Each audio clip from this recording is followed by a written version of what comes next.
Hey everybody, RockPaperMario here, and welcome back to Let's Play Final Fantasy X. In the last part, a load of crap happened. Basically, just go back and watch the last video, because more crap happened than I really am capable of explaining right now. And in this part, and at the end of the last video, we ended up here in this garbage dump, wherever we are. So let's just try and make the best of it, shall we? I think I saw I think there's a save point up here, which, yes, that might be, well no, that's not a save point. It's like some, can I interact with this? No, I can't, apparently. There's like a save point here somewhere, isn't there? Don't want to end up dying like a fool here, which could very easily happen.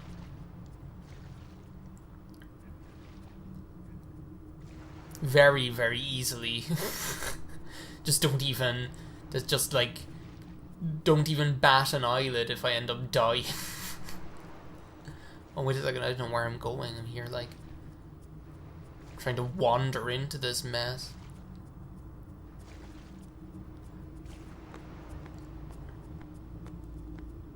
But yeah, as I say, just repeat again, because, well, Jesus, the second I start saying something, then the game is like, oh, you were saying something? Sorry to interrupt. Oh wait, no. Sorry to interrupt. Traveler's save sphere level 1.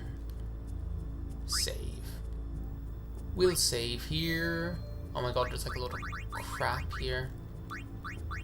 I'm gonna have to reorganize this or something. Move the save slots around or some shit, because this is not going to work. But yeah, just to reiterate, just because I did mention it in the last video as well, I'm not going to be doing a really exhaustive 100% run of this game. I did do a really exhaustive 100% run of Final Fantasy VI, and while I enjoyed it very, very much, it did elicit a lot of kind of extra research work on, not research work necessarily, but just extra work making sure that I didn't miss a thing and stuff like that. And it's that's not the kind of playthrough I want to have for this game. I just want to have a nice casual, laid back kind of run of Final Fantasy X, because I think this is a kind of a very casual, laid back Final Fantasy. Well, geez, Titus, if you looked in your horoscope this morning, I don't think you would have left the house today. Let's put it that way. It's no matter what happens, the worst thing possible will happen.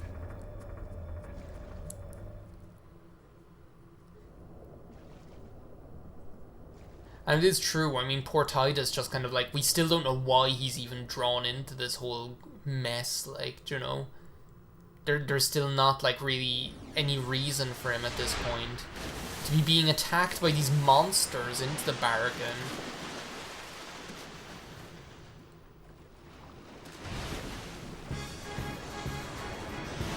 Here we go, battle music. I really do like the battle music in this game. It's just nice and kind of has a good drive to it. And what I like about this game as well, a breath of fresh air compared to Final Fantasy IX, is just how quickly the battles start. You'll see later, I know that wasn't really a random encounter, but you'll see later when we get into random encounters in the game, basically all that happens is the screen flashes and then you're in the battle, which is as I say, thank Christ for that. Oh, some crap is coming here. This always reminds me of Star Wars Episode 1. This crap. This monster here. This always reminds me of, Star Wars Episode 1, when they're in the submarine, leaving, the Gungan city or whatever. And, there are those, fish, not fish, there's, this one red, orangey red fish down there.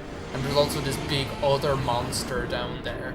And, that's what this always reminds me of, and I don't know whether it's the palette or just the monster design or what it is, but it just always reminds me of Star Wars Episode 1, and I guess like the timing is somewhat similar. Here's Geos Gyno, whatever.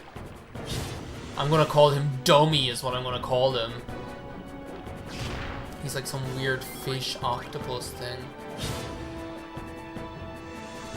And to be honest, I don't think we stand a chance. He's just gonna keep taking us out. Though if you notice, all of his attacks kind of like Demi, just like halve your HP, so we're still pretty much in one giant active cutscene here at the beginning of the game where you've got to work really, really hard if you want to screw up.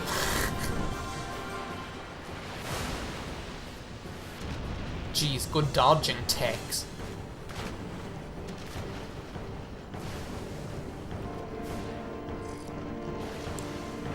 As if the place needed to be in any more of a shambles than it already is. Yeah, like, screw this, I'm getting out of here. Titus is like, all I want to do is be back at home on my bed Snapchatting for all my honeys. It's like that. It's like, is that too much to ask? Oh.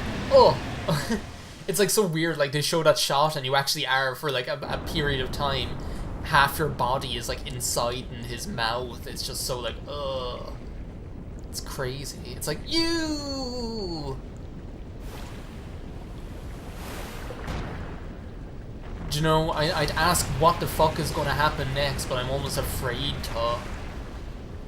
It's like it just never ends for poor Titus, the day in the life. Out of the frying pan and into the freezer. Here's with that Magnum PI crap. I thought I was again. gonna die in this place.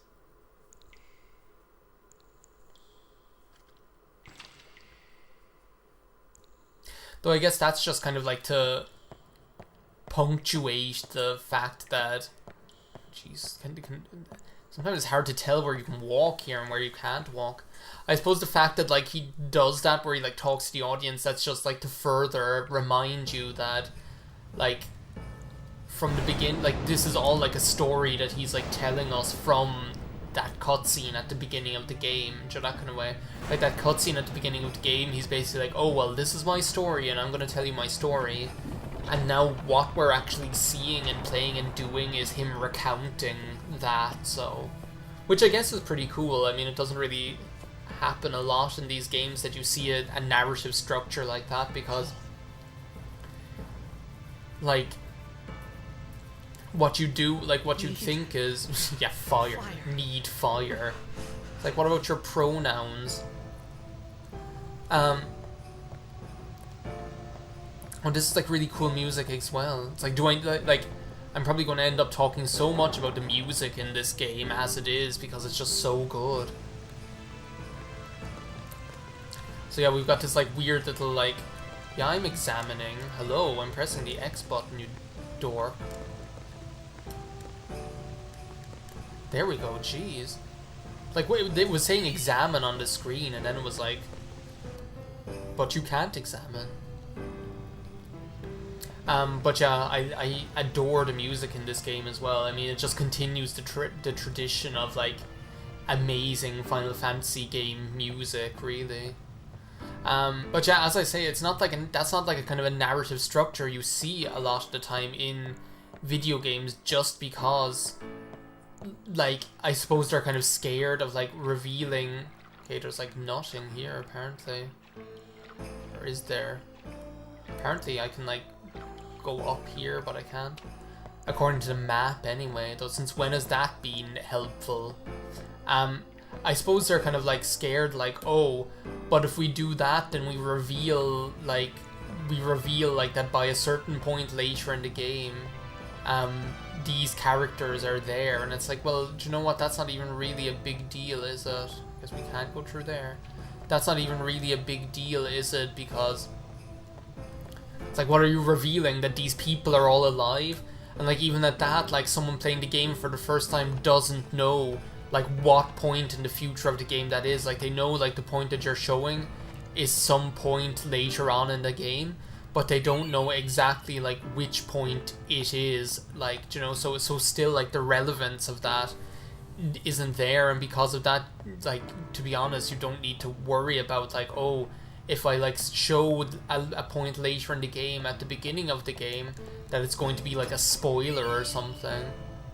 It's like, no, it's not. That doesn't make any sense whatsoever. So yeah, I kind of really like that, because it's just like, oh, it's kind of like, oh, well, what you're playing in the game right now, this is like the story that I'm telling you, that I started telling you at the beginning of the game. And it's just a really cool idea, and I think it's just something that kind of suits a game like this, like the Final Fantasy game, like this that it is, because this really is a kind of a very it's a very kind of like protagonist like in one way it is like very protagonist centric, and that Titus is like the center of the story. And it's not like, let's say, Final Fantasy IX, where even though Zidane is like the main character of the story, like for the most part in the game, he's kind of not exactly instrumental in it, or he's not exactly the most important piece of the puzzle, you know? And I think the fact that Titus does tell the story is really kind of like appropriate for the role that he plays.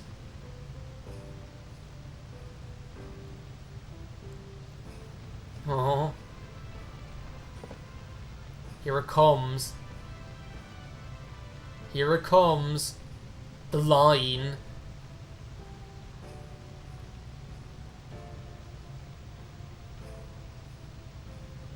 I need food. It's like, yeah, and you can't even just go to the convenience store to pick yourself up some. It's like you have to get it yourself, I guess. Want? It was a bad call. Your team lost because of you. Jeez, Oren. You came to say that? Yeah, quit guilt-tripping me. It's been 10 years. I thought you'd be crying. Who, me? You cried. Jeez, like, can't anyone just leave me in peace? It's like poor Titus, it's not bad enough that, like... Well, actually, no, I guess that's when his life was perfect back then, in that flashback. But then you have all these people, like, coming guilt-tripping him and then, like, calling him out, saying he actually did cry. It's like, jeez, you're not happy if I don't cry, you're not satisfied if I do cry. It's like, I can't win with you people. Oh, poor Titus. Hey, wait! Don't go out on me! Just hold on. I'll get more wood. You're talking to the fireman. That's bad sign number 1, talking to fire. And I think we're just looking at bad sign number 2, which is this monster that's staring right at us.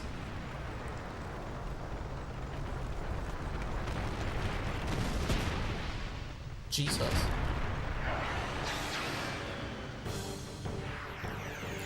Something tells me you're not friendly. Okay, basically let's just wail on this thing.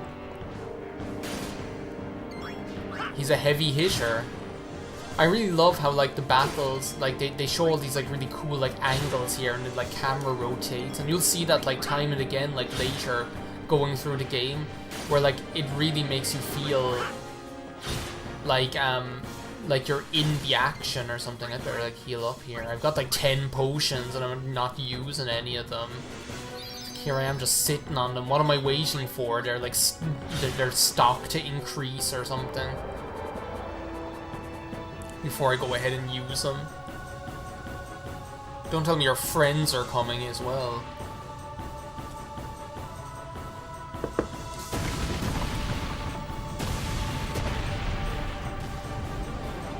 Because that's one way to open a door.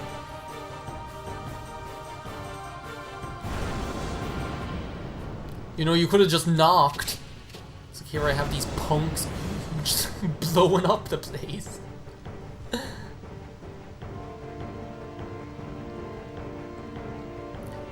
Looking like they're on their way to, like, some sort of convention or something. It's like I think the cosplay is in the other event center. Well, if they're gonna help me out, I'm not gonna ask twice. Using grenades. Okay. So yeah, this like strange individual here has like grenades that we can use to on this. Like we can actually use the use command. It's like what a strange like. It's like the use command, like whatever that's supposed to be.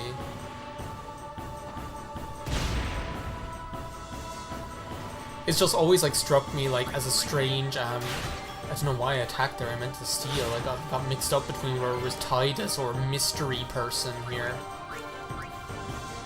Because you can like steal more grenades from this doofus.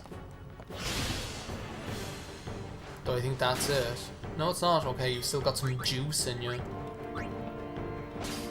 Just gonna keep stealing some grenades here from you. While I let Titus do the heavy lifting.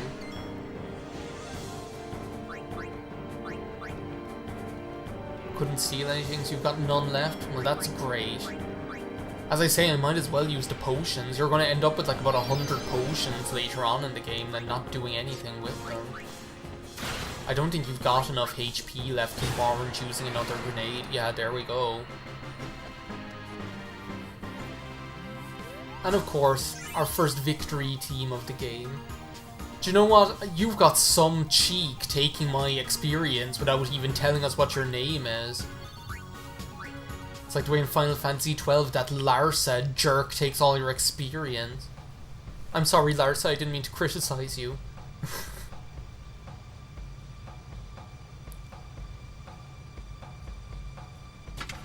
It's like a girl walks in with an itty bitty waist and a round thing in your face.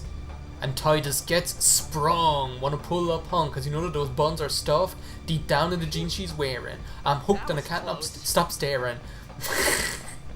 Baby, I wanna get with ya and take your picture. Hey, let me go. Redek Drak. Vin, Irisa, Tekika. Bog, Edeku. Kemed? And how do you do to you too? Stralmia, Drakisha Dave.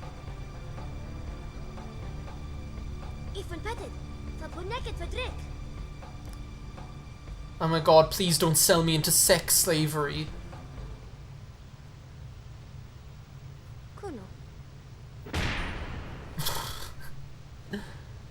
Right in the fellas? Well, actually, no, just right in the solar plexus or in the abs or something. It's like washboard abs and buns of steel.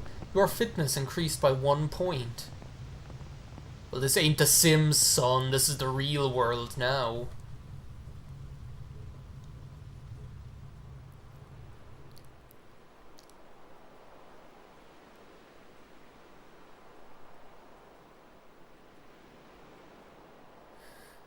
Great, now I'm on this rusty, steam-driven bucket of bubbles. It's a grounder, you steam-driven bucket of bubbles.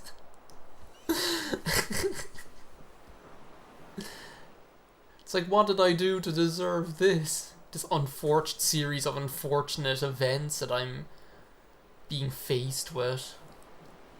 Kid, it's thy job. Hey, that hurts. Yeah, good morning might be a start. Sojek, right? Whoa. Okay.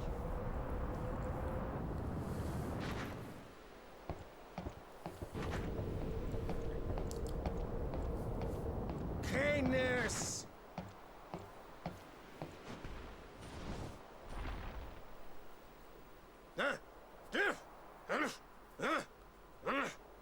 Right.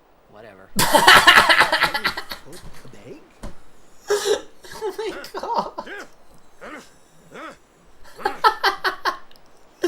I said I don't understand. He's like here, like doing this like Scooby-Doo thing where he's like trying to explain, and You can stay if you make yourself useful. and he's just like, yeah, You whatever. understand me? It's like, All right, jeez. I'll work. Finally, someone who speaks my language here. Oh, forgot. Oh great, is she going to like explain? Yeah, the sphere grid. I still don't know what way I'm going to do this, because select sphere grid from the main menu. The cursor appears at the selected character's current position. Use that. Information upgrades. Okay. This one lets you learn an ability. Yeah, so basically they're like different. It's actually not like it's like they take like the system in Final Fantasy 12 and Final Fantasy 13 is almost the same sort of idea, if you know what I mean. Yeah, we'll go through it step by step as if we didn't already. Move. Then you can move that many because you have so many levels. So actually what you could do, and this is the thing, you could like move straight to that fourth one, but you don't want to do that. You want to like move step by step so that you can so that you don't miss anything along the way. See, just like the game said there. So like as I say, like the system in in Final Fantasy 12 and in Final Fantasy 13 isn't like, oh my god, it isn't like unsimilar. Like I'm just like skipping through the game's text because I'm just going to explain it myself, and it's like, oh, press yes if you want to confirm your decision. It's like, well, of course.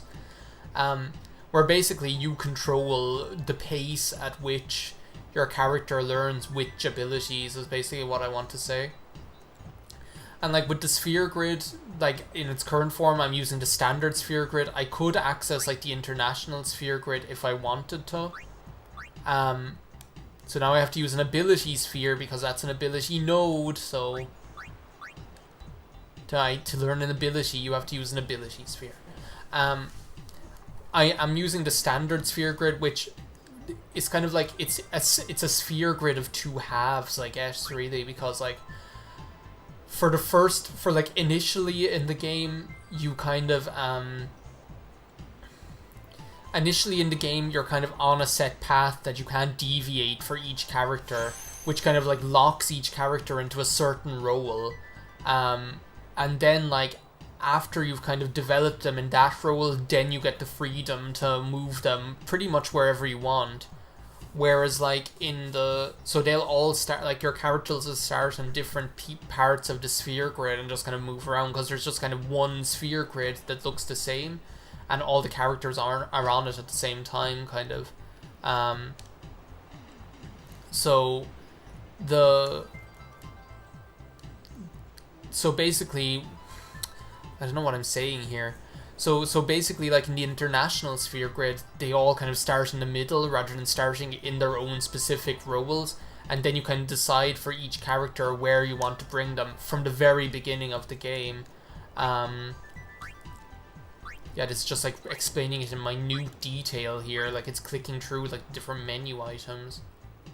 Press L1 and R1 to change your characters. Yeah, there we go.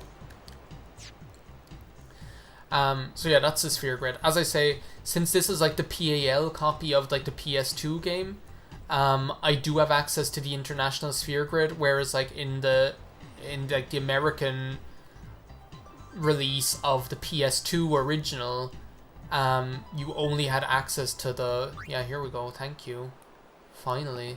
Okay, now isn't there like one of those Albed things here? Yes, it's back there, I can see it, okay. So basically this is another thing. These are almost like the gold skulltulas of the game here are the Albed primers. So basically that language that they were talking there was Albed, and then like as you can pick up these like primers, these like little booklets basically, and then you'll start like learning how to translate their language, and it'll start to make sense to you. But God, I don't know, like these videos are going to end up being really, really long if I'm not careful, but it is like the beginning of the game. So yeah, as I say, yeah, I don't know, like I hope you guys don't mind that the videos are long here. Like I'm up to like another like 25-minute video, but I think it made sense storyline wise. So anyway, I'm going to say thank you for watching this part of Let's Play Final Fantasy X. In the next part, we'll see what we can do to get off this bucket of bolts. But maybe I'll do that tomorrow or maybe today. I don't know. I need a new cup of tea regardless, so I'll make up my mind then. Thanks for watching. Hope you're enjoying this as much as I am. See you next time. Bye now.